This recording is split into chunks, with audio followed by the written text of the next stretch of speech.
Et parce que l'accident du travail, ce qui est souvent difficile à comprendre, peut engager la responsabilité pénale d'une entreprise ou d'une personne physique, ce sont très certainement les infractions les plus fréquentes et c'est celles qui engagent donc le plus souvent la responsabilité pénale dans une entreprise.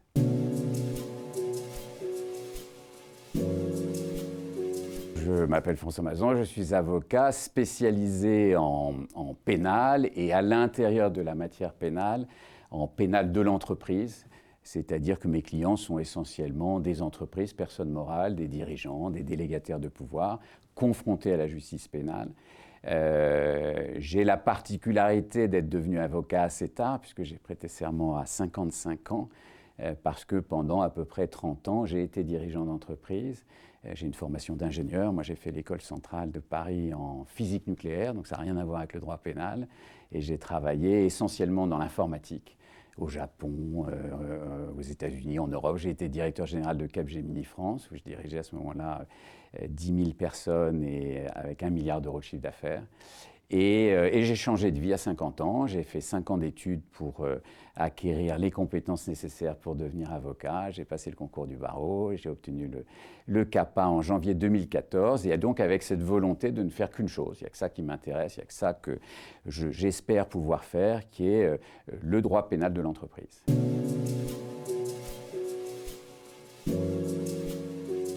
En fait, le principal risque pénal, si on raisonne en nombre d'occurrences, c'est certainement les accidents du travail. Les accidents du travail, parce que ce sont des accidents, et qu'un accident, il est très très difficile à éviter à 100%. Et parce que l'accident du travail, ce qui est souvent difficile à comprendre, peut engager la responsabilité pénale d'une entreprise ou d'une personne physique, ce sont très certainement les infractions les plus fréquentes et c'est celles qui engagent donc le plus souvent la responsabilité pénale dans une entreprise.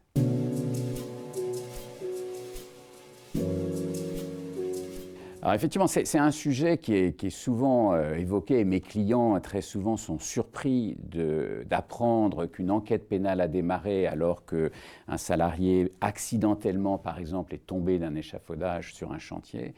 Parce que c'est vrai que, d'ailleurs, je fais beaucoup de formations à la prévention du risque pénal pour les dirigeants et souvent je leur pose des questions du type « Quelle est pour vous la différence entre la responsabilité civile et la responsabilité pénale ?»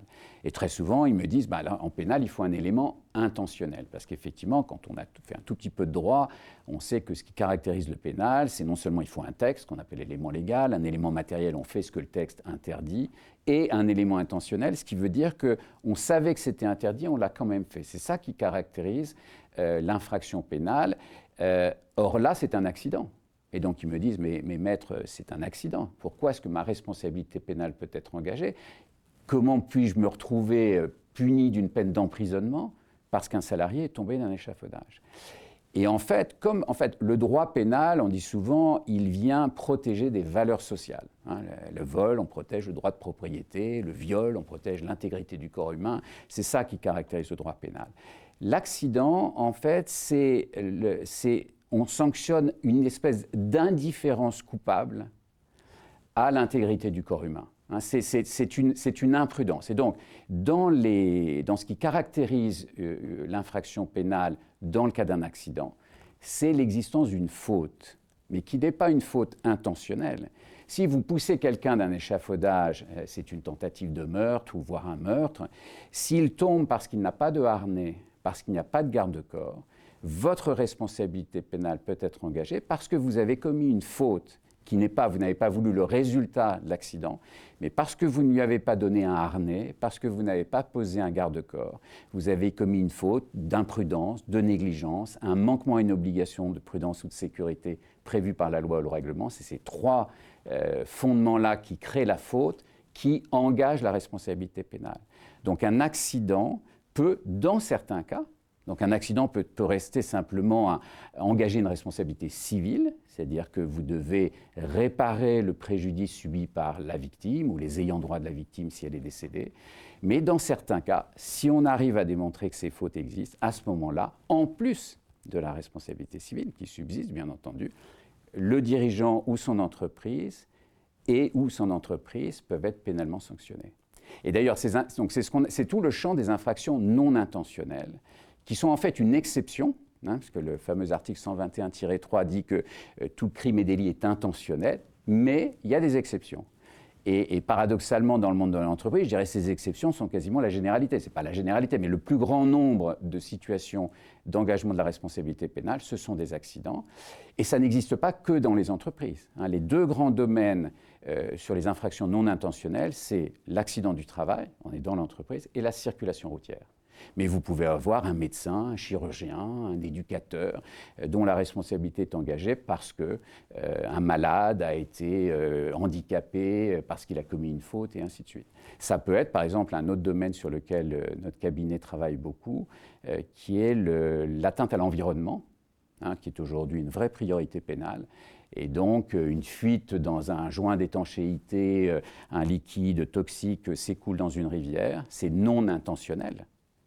C'est un accident, mais si on peut démontrer qu'à l'origine de cet accident, il y a une faute, à ce moment-là, la responsabilité pénale est engagée. C'est pour ça que c'est un contentieux complexe. Yves Maillot, qui est pour moi le plus grand, enfin, un très grand professeur de droit pénal, dit dans un de ses ouvrages, la densité du thème, les délits non intentionnels, le place sans aucun doute parmi les plus difficiles à traiter. C'est un contentieux complexe, mais c'est un contentieux très important. Et je dirais, s'il est très bien travaillé par un avocat, on peut obtenir de très bons résultats. Mais ça suppose vraiment un travail très, très détaillé, beaucoup de recherche, beaucoup d'analyse, à la fois technique et juridique. Moi, j'ai la particularité d'avoir une formation d'ingénieur. Et donc, tout accident commence par les causes. Pourquoi ce vérin s'est refermé sur un salarié en train de maintenir un clapet alors qu'un logiciel SAP avait été programmé pour bloquer ce vérin. Et donc c'est chercher la cause de l'accident. Et donc là, c'est toute une réflexion technique. Pourquoi ce tuyau a fouetté d'1,50 m alors que le fluide qui était à l'intérieur était une pression qui ne le permettait pas. Donc il y a d'abord une réflexion presque technique sur l'origine de l'accident. Alors, ce n'est pas l'avocat qui fait tout seul, il fait avec l'entreprise, qui souvent définit un arbre des causes, qui travaille sur l'origine de l'accident. Donc, une analyse technique et ensuite une analyse juridique sur une combinatoire entre la faute, la causalité, qui est responsable.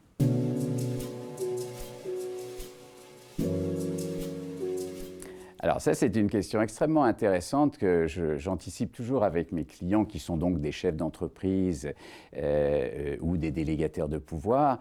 C'est que je leur dis toujours, attendez-vous à ce que à l'audience à laquelle vous êtes convoqué, vous passiez après une agression sexuelle et avant du trafic de cannabis, voire même au début de l'audience, des comparutions immédiates avec des gens qui arrivent menottés dans un box. Et d'ailleurs, moi, je fais systématiquement avec mes clients j'assiste à une première audience avant la leur, pour les préparer, pour que la première fois qu'ils rentrent dans une chambre correctionnelle, ça ne soit pas pour eux, parce qu'il y a déjà une forte angoisse si en plus on découvre. Et très souvent, ce que je dis se présente. C'est-à-dire que, donc, pour répondre à votre question, ça veut dire que les 3 juges qui jugent, là on est en correctionnel, ce sont des délits, les 3 juges qui jugent ne sont absolument pas spécialisés, puisqu'ils vont juger aussi bien une infraction sexuelle qu'un accident du travail. Alors, sauf dans certains très grands tribunaux, où les chambres correctionnelles sont un peu plus spécialisées, mais un juge ne sera jamais spécialisé dans un vérin hydraulique, un programme SAP, ou dans la pression dans un tuyau. Ce qui implique, là aussi, l'importance du travail de l'avocat. C'est-à-dire que, pour moi, le travail de l'avocat, c'est de mettre dans le référentiel du juge. Le juge, il a un référentiel. Son référentiel, c'est le code pénal, c'est la jurisprudence, c'est son expérience, et c'est à partir de ça qu'il juge. D'ailleurs, c'est ce qu'on lui demande. On lui demande de juger à partir des textes. Et il faut qu'on soit capable, nous avocats, parce que le client, lui, il est dans son monde à lui. Lui, c'est ses machines, c'est ses outils. Et bien entendu, il va les décrire comme il les décrit dans son environnement professionnel. Et là, il est important que l'avocat puisse, j'allais dire, transformer, décoder un peu ces éléments-là pour les mettre dans le référentiel du juge et aider le juge à juger. Moi, je dis toujours, l'avocat, son rôle, c'est de rendre le jugement facile au magistrat, par des écrits, donc des conclusions. On écrit beaucoup sur les accidents du travail avant l'audience pénale, même si c'est une audience, même si c'est une procédure orale, les écrits sont très importants parce que c'est des infractions très complexes.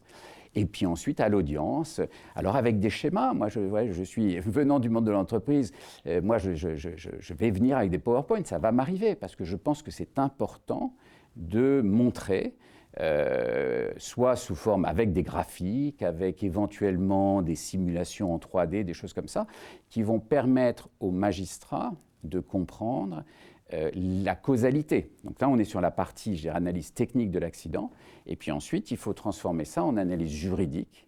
Finalement, puisqu'il y a eu un accident, est-ce que la faute ou la cause de l'accident est une faute? Est-ce que cette faute engage? Et ainsi de suite.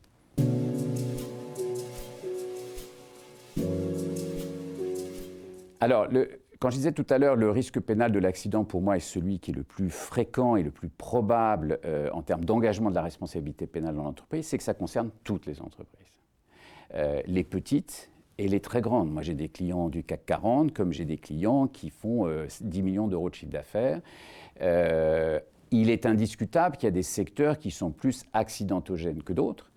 Si vous êtes dans le monde du BTP, si vous êtes dans de la grosse production industrielle, vous faites de la logistique, du transport.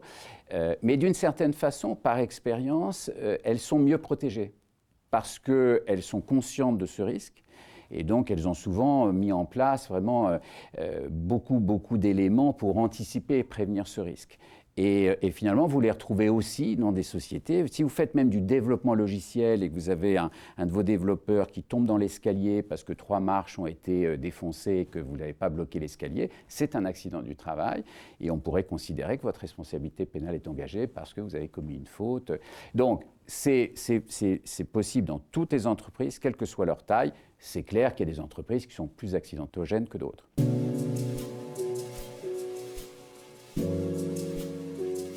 Alors, c'est là, donc, qui est pénalement responsable? C'est là où on rentre dans toute la complexité et, je dirais, l'intérêt de ces infractions. Il y a une date très importante dans ce contentieux qui est le 10 juillet 2000. Il y a une loi qui a été votée qui s'appelle la loi Fauchon, du nom du sénateur qui était à l'origine de cette loi, et qui est une loi, c'est-à-dire c'est assez intéressant de revenir sur l'origine de la loi. Vous savez, nous avocats, très souvent, on travaille un peu sur les débats parlementaires qui ont préfiguré le vote d'une loi, parce qu'on comprend l'intention de la loi, à quoi elle servait. Et la loi Fauchon du 10 juillet 2000, en fait, elle arrivait après un mouvement un peu de protestation des élus locaux, qui, à la fin des années 90, disait « Écoutez, nous, on ne va plus se faire élire, on ne va plus accepter ce type de responsabilité parce que notre responsabilité pénale, personnelle, peut être engagée. » Et on citait souvent 2 cas, qui sont des cas réels, d'adolescents qui, se pendant un but de foot, le but n'est pas soudé, il décède parce que le but lui tombe sur la tête, ou pendu à un panneau de basket. Donc il y a eu des cas comme ça. Et dans ces cas-là, parce qu'on les citait souvent, le maire de la ville pouvait voir sa responsabilité pénale engagée. Parce que, si vous voulez, le maire de la ville, c'est un directeur public comme le dirigeant d'entreprise est un directeur privé. C'est exactement le même type de responsabilité. Mais c'est les élus locaux qui, les premiers, ont dit que ça devient insupportable. Ça devient insupportable, voire même anormal, disproportionné, que l'on risque de la prison parce qu'effectivement, un but non soudé dans une cour d'école puisse engager notre responsabilité pénale. Et donc, réflexion au Parlement, au Sénat, une loi est votée le 4 juillet 2000, le 10 juillet 2000, donc la loi Fauchon. Et en fait, la loi Fauchon, ce qu'elle a apporté, c'est de dire, pour engager la responsabilité pénale d'une personne physique, d'un dirigeant, pour faire simple, un élu local ou un dirigeant d'entreprise, il faut une faute particulièrement grave. C'est-à-dire que la responsabilité pénale de l'entreprise, de la personne morale, elle peut être déclenchée avec une faute simple d'imprudence, de négligence, manquement à une obligation de prudence et de sécurité prévue par la loi ou le règlement. Mais pour que le dirigeant, personne physique, soit pénalement sanctionné, il faut démontrer une faute plus grave. Ce qui est assez intelligent dans le principe, c'est de dire on ne dépénalise pas l'accident du travail pour une personne physique, mais on exige du juge qu'il démontre que la faute est particulièrement grave. Et c'est là où il y a, dans la loi Fauchon, on définit 2 types de fautes qui engagent la responsabilité de la personne physique. on parle d'un manquement délibéré, une violation manifestement délibérée d'une obligation particulière de prudence ou de sécurité prévue par la loi et le règlement, ce qui veut dire en fait la volonté de ne pas respecter une loi. Hein. Si vous avez, je prends mon exemple tout à l'heure de celui qui tombe d'un échafaudage parce qu'il n'a pas de harnais, s'il n'a pas de harnais parce que le dirigeant a dit « écoutez les gars, on n'a pas de budget cette année, moi je n'achète pas de harnais », ça c'est très grave. C'est-à-dire qu'il a volontairement violé une obligation de sécurité et à ce moment-là, sa responsabilité personnelle peut être engagée. Donc ça, c'est la première faute qui engage la responsabilité du dirigeant. Et la deuxième, ce qu'on appelle une faute caractérisée, c'est une faute qui exposait autrui à un risque d'une particulière gravité qu'elle ne pouvait ignorer, que la personne ne pouvait ignorer. Donc c'est deux niveaux de faute qui sont, je dirais, supérieurs à la faute simple d'imprudence. Et donc cette loi, elle est très importante parce qu'elle a permis finalement une espèce de gradation dans la faute pénale. La faute simple, la personne morale est condamnée. Ce qui peut se comprendre, parce que la faute simple d'imprudence, ça peut être un problème d'organisation, un problème structurel, un problème systémique d'une organisation, d'une personne morale. En revanche, pour engager la responsabilité pénale du dirigeant personne physique, il faut montrer que vraiment, ça reste non intentionnel, mais c'est presque la volonté de ne pas respecter une règle de prudence. Et à ce moment-là, dans ces hypothèses-là, si elles sont démontrées, le dirigeant peut être condamné. Ce qui fait que dans certains procès, vous avez devant le tribunal à la fois la personne morale qui est renvoyée et le dirigeant personne physique. Vous pouvez avoir la personne morale qui est condamnée et le dirigeant qui est relaxé. Puisque finalement la faute à l'origine de l'accident aura été définie par les juges comme étant une faute simple d'imprudence, ce qui engage la responsabilité de la personne morale, mais pas suffisante pour la personne physique. Et donc c'est toute la difficulté, je dirais, l'intérêt de ces défenses-là, de ce contentieux-là, c'est ces analyses qui partent. Donc la première étape, c'est toujours pourquoi il y a eu un accident, donc analyse de la causalité, quelles sont les fautes. Est-ce que ces fautes sont des fautes pénalement sanctionnables, imprudence, négligence, ainsi de suite? Est-ce qu'elles sont en causalité directe ou pas avec l'accident? Et ensuite définir la notion d'imputabilité, c'est-à-dire qui est pénalement responsable. Et donc on jongle entre ces notions de faute, causalité, imputabilité. Et c'est à partir de ça qu'on construit une défense qui, encore une fois, s'appuie d'abord sur presque une analyse technique. Hein. C'est la partie technique de l'origine de l'accident est fondamentale pour développer ensuite le raisonnement juridique.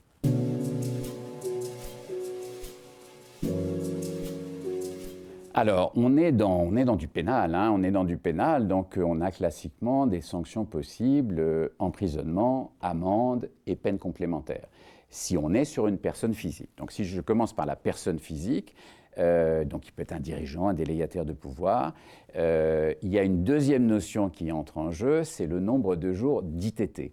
Hein, c'est une notion fondamentale sur les accidents, l'ITT étant l'incapacité totale de travail, et c'est une mesure qui est faite par un médecin, idéalement un médecin d'une unité médico-judiciaire, UMJ. Ça n'a rien à voir avec les arrêts de travail. Souvent, mes clients me disent « Ah, il a été arrêté 3 mois. » Il a peut-être été arrêté 3 mois, mais combien de jours d'ITT le médecin a défini après l'avoir reçu? Et donc, il y a un seuil à 3 mois d'ITT. Si la blessure a été définie par le médecin à plus de 3 mois d'ITT, c'est un délit qui est puni de 2 ans d'emprisonnement et 30 000 € d'amende. Alors c'est du pénal, hein, ça veut dire que c'est un maximum, hors circonstances aggravantes, donc c'est un maximum que le juge ne peut pas dépasser. Hein, donc sur une personne physique, 2 ans d'emprisonnement, 30 000 € d'amende, et si la personne est décédée, donc on passe en homicide involontaire, c'est 3 ans d'emprisonnement et 45 000 € d'amende. Si c'est moins de 3 mois d'ITT, c'est une contravention de 5e classe, 1 500 €, sauf circonstances aggravantes. Et là, on peut repasser dans le monde des délits. Donc en gros, le paramètre vraiment très important, c'est le nombre de jours d'ITT défini par un médecin. Et à partir de ça, il y a une gradation dans la sanction. Donc ça, ce sont les sanctions pour les personnes physiques. Alors il peut y avoir ce qu'on appelle des peines complémentaires. L'interdiction d'exercer le métier qui a donné lieu à l'accident, par exemple, la publication du jugement. Pour les personnes morales, qui sont très très souvent aussi renvoyées devant les tribunaux en cas d'accident du travail, à ce moment-là, une personne morale ne peut pas aller en prison, mais une personne morale peut être condamnée à une amende qui est toujours au maximum 5 fois l'amende de la personne physique. Donc si c'est plus de 3 mois d'ITT, personne physique 30 000 € d'amende, personne morale 150 000 € d'amende. Et la personne morale, elle aussi, peut avoir des peines complémentaires, en fait, qui sont l'interdiction d'exercer, la publication, là aussi, du jugement, ainsi de suite. Donc, alors, quand on raisonne sur des personnes physiques, moi, encore une fois, mes clients qui sont très souvent des dirigeants d'entreprise de parfaite bonne foi, qui ont vraiment la sécurité, je dis souvent non pas comme objectif, mais comme obsession. Parce que quand vous dirigez une entreprise industrielle ou de BTP, la sécurité, c'est votre obsession. N'empêche qu'un accident, ça peut toujours arriver. Et quand l'accident arrive et qu'on parle de ces peines-là, et c'est vrai qu'ils sont assez naturellement très angoissés. Quand on parle de prison, 2 ans d'emprisonnement, 3 ans d'emprisonnement. Dans la réalité, sur les accidents mortels, on voit quand même des peines d'emprisonnement avec sursis, assez fréquemment prononcées. Beaucoup plus rarement, personnellement, j'en ai jamais connu, mais bien sûr, elles existent, des peines fermes qui peuvent être, par exemple, 3 ans, dont 2 avec sursis, ce qui fait 1 an ferme. Mais là, par expérience aussi, c'est vraiment des situations d'accident avec des fautes très graves, qui sont encore une fois pas des fautes intentionnelles. Si vous voulez, par exemple, un homicide involontaire, on dit 3 ans d'emprisonnement. L'homicide volontaire, c'est 30 ans de réclusion criminelle. Donc l'homicide volontaire, c'est 30 ans, c'est normal, hein, vous avez voulu tuer quelqu'un. L'homicide involontaire, c'est 3 ans, mais c'est quand même de la prison. Et d'où tout l'intérêt de bien défendre pour essayer de dégager la responsabilité de la personne physique. Si on ne peut pas la dégager, d'essayer de convaincre les juges que la peine qu'ils doivent prononcer sera une peine qui ne sera pas privative de liberté, mais c'est l'enjeu. Il y a effectivement potentiellement des peines de prison en cas d'accident du travail.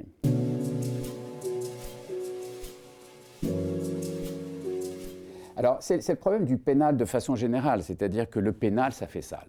Le pénal, c'est indiscutable que votre nom apparaît dans la presse, sur les réseaux sociaux, le nom de votre entreprise, votre nom de dirigeant associé à une garde à vue, une perquisition, un procès. Quand on associe pénal à une personne, il y a toujours une image qui s'abîme. Sur les accidents de la même façon, même si on est sur des accidents. Donc une information, une communication aura un impact peut-être différent, probablement différent d'une infraction intentionnelle, des faits de corruption, des faits d'escroquerie, qui sont les infractions intentionnelles. Néanmoins, c'est indiscutable que ça a un impact. Vous avez vu récemment, enfin, il y a des grands procès sur les accidents, il y en a régulièrement. SNCF Brétigny, hein, le train qui déraille dans la gare de Brétigny, ben, la SNCF est condamnée. Il y a très longtemps, le Stade Furiani, AZF, Total, il y en a.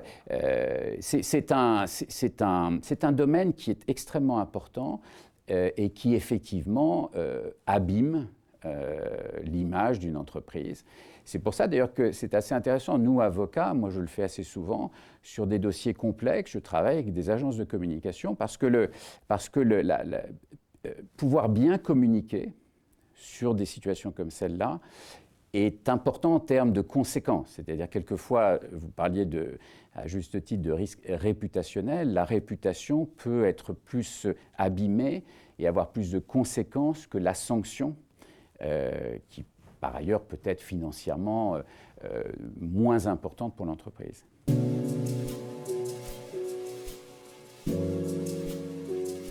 Alors, pour prévenir le risque pénal, et en particulier celui-là, hein, encore une fois, qui est le plus fréquent, le plus dangereux, parce qu'il peut arriver partout, à tout moment, l'outil indispensable, c'est la délégation de pouvoir. Hein, moi, je travaille énormément là-dessus. Qu'est-ce que c'est qu'une délégation de pouvoir? Une délégation de pouvoir, c'est un contrat, un acte juridique entre une personne, ce qu'on appelle le délégant, et on part toujours de tout en haut de l'organisation, le président, qui va déléguer une partie de ses pouvoirs, donc il va transférer une partie de ses pouvoirs. On ne peut jamais transférer l'intégralité de ses pouvoirs à un délégataire, donc une autre personne, qui va donc devenir responsable du domaine qui lui a été transféré. Ça s'appelle une délégation de pouvoir. Ça a été défini. Il n'y a pas de texte de loi qui définit la délégation de pouvoir. C'est la jurisprudence. Il y a un arrêt de 93 qui est un peu l'arrêt de départ. Et puis ensuite, il y a eu tout un tas de décisions de la Cour de cassation qui ont défini progressivement ce qu'était une délégation de pouvoir. C'est un outil absolument indispensable.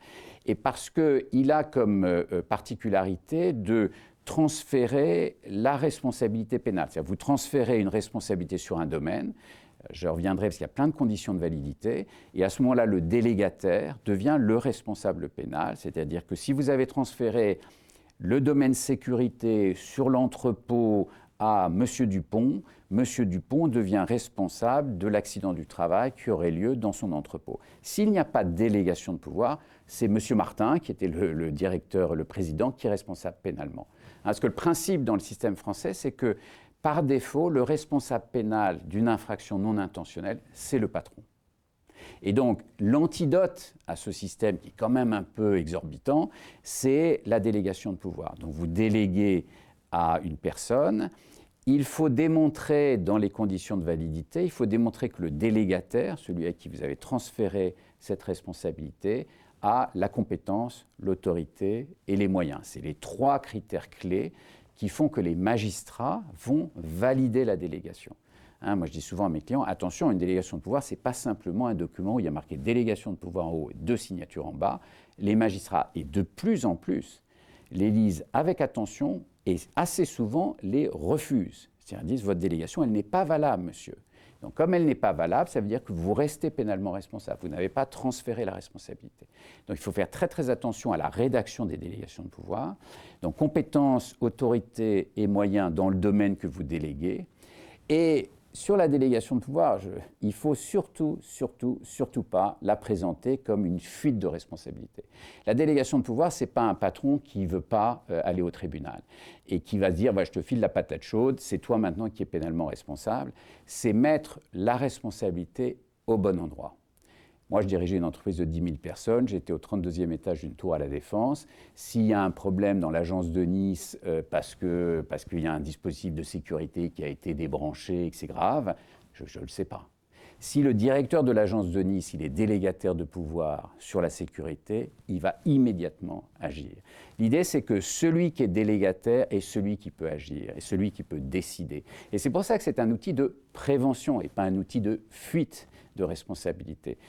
Si vous mettez vos délégations au bon endroit, et vous pouvez déléguer sur la sécurité, vous pouvez déléguer sur l'environnement, vous pouvez déléguer sur les relations sociales, vous définissez les domaines dans lesquels vous déléguez, à qui vous les déléguez, vous formez, c'est pour ça que c'est très important, mettre en place des délégations, former les délégataires pour qu'ils comprennent bien quelles sont leurs responsabilités, les risques qu'ils doivent prévenir, et vous avez une entreprise qui tourne bien. Ça ne supprime pas complètement, on ne peut pas supprimer l'accident, mais je peux vous assurer que quand c'est bien mis en place, bien défini, avec des gens conscients de leurs responsabilités, vous avez des machines qui tournent. Et si vous n'en avez pas, c'est très dangereux. Et la Cour de cassation, d'ailleurs, a déjà dit plusieurs fois, et encore tout récemment, qu'une entreprise qui a un certain niveau de complexité et qui ne met pas en place des délégations de pouvoir commet une faute. Parce que justement, elle ne protège pas assez ses salariés.